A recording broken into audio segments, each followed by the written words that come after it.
جب اللہ نے انسان کو خلق کرنے کا ارادہ کیا تو کوئی بھی فرشتہ زمین سے مٹی نہ لا سکا۔ تو اتنے میں حضرت عزرائیل علیہ السلام فرمانے لگے، اے اللہ یہ کام مجھ سے ہی ہونا ہے۔ تو بس اللہ کے حکم سے حضرت عزرائیل زمین کو آئے اور 3 اقسام کی مٹی کو جمع کیا، سرخ، سفید اور سیاہ۔ پھر اس مٹی کو مکہ اور طائف کے درمیان رکھا گیا اور مسلسل باران رحمت برستی رہی۔ پھر اللہ نے اس مٹی کو عرش پہ بلایا اور حضرت آدم علیہ السلام کا پتلا تیار کر دیا اور 40 سال تک وہ جنت میں رکھا گیا۔ ہر فرشتہ اس مجسمے کو دیکھتا کہ یہ مٹی کا بنا ہوا پتلا کیسے چلے گا، کیسے بات کرے گا، کیسے زندہ ہوگا۔ 40 سال تک اللہ نے اس نشانی کو قائم رکھا اور پھر ایک دن جنت کے تمام فرشتوں کو حکم دیا کہ آج میں اپنی اس میں روح ڈالوں گا، اور جب ایسا ہو تو تمام فرشتے اس آدم کو سجدہ کر دینا۔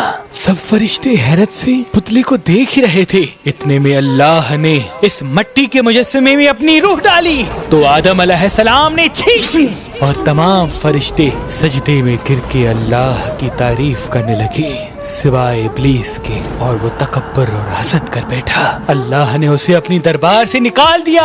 پھر اللہ نے حضرت آدم سے بی بی حوا کو پیدا کیا اور ان کی جنت میں کی گئی غلطی کے سبب ان کو زمین پہ بھیج دیا، اور یہ حکم نافذ کیا کہ اب جنت میں وہی آئے گا جو یہ ثابت کرے کہ وہ ہمارا فرما بردار ہے۔ اور یوں انسانوں کے لیے دنیا میں امتحانات کو رکھا گیا تاکہ ہر انسان امتحان دے کر اللہ کو راضی کر کے جنت تک پہنچ سکے۔ تاریخ نے لکھا جب آدم و بی بی حوا زمین کو آئے تو 200 سال تک ایک دوسرے سے جدا رہے اور اللہ سے معافی مانگتے رہے۔ بالآخر اللہ نے ان کی توبہ قبول کی۔ حضرت جبریل علیہ السلام انہیں مکہ میں جبل عرفات پر چھوڑ آئے اور وہ ساتھ رہنے لگے، اور پھر اللہ نے حضرت آدم کو حکم دیا کہ وہ خانہ کعبہ تعمیر کریں، اور حضرت جبریل اور حضرت آدم نے مل کے ایک گھر کا نشان قائم کیا جس کو بعد میں تعمیر حضرت ابراہیم علیہ السلام نے کیا، اور جسے آج بھی اللہ کا گھر خانہ کعبہ کہتے ہیں۔ حضرت آدم علیہ السلام جب اپنی خطا کو لے کے پشیمان ہوتے تھے یا اللہ کی عبادت کرنا چاہتے تھے تو اس جگہ آ کے اللہ کا ذکر کر کے اللہ کو راضی کیا کرتے تھے۔ حضرت آدم علیہ السلام نے 960 برس کی زندگی پائی، جبکہ آدم علیہ السلام کی زندگی 1000 سال کی تھی، کیونکہ جب آدم علیہ السلام جنت میں تھے تو اللہ نے حضرت آدم علیہ السلام کو ان کی تمام اولاد جن جن کو نبوت ملنی تھی ان کی شخصیت اور ان کی عمر آدم علیہ السلام کے نزدیک واضح کر دی۔ آپ نے جب حضرت داؤد علیہ السلام کی عمر کو 60 سال تک دیکھا تو اللہ سے کہنے لگے، اے اللہ میری عمر کے 40 سال میرے پوتے داؤد کو دے دے۔ تو یوں آپ کی دعا قبول ہو گئی۔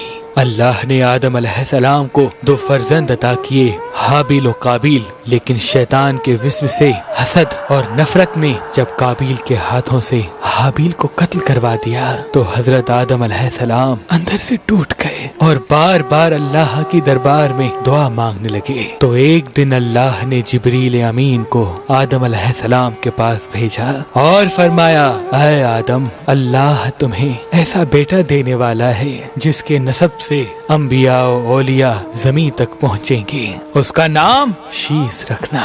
شیس کا مطلب ہے اللہ کا عطا کیا گیا تحفہ۔ اور یوں اللہ نے آدم کی نسل کو زمین پہ پھیلا دیا۔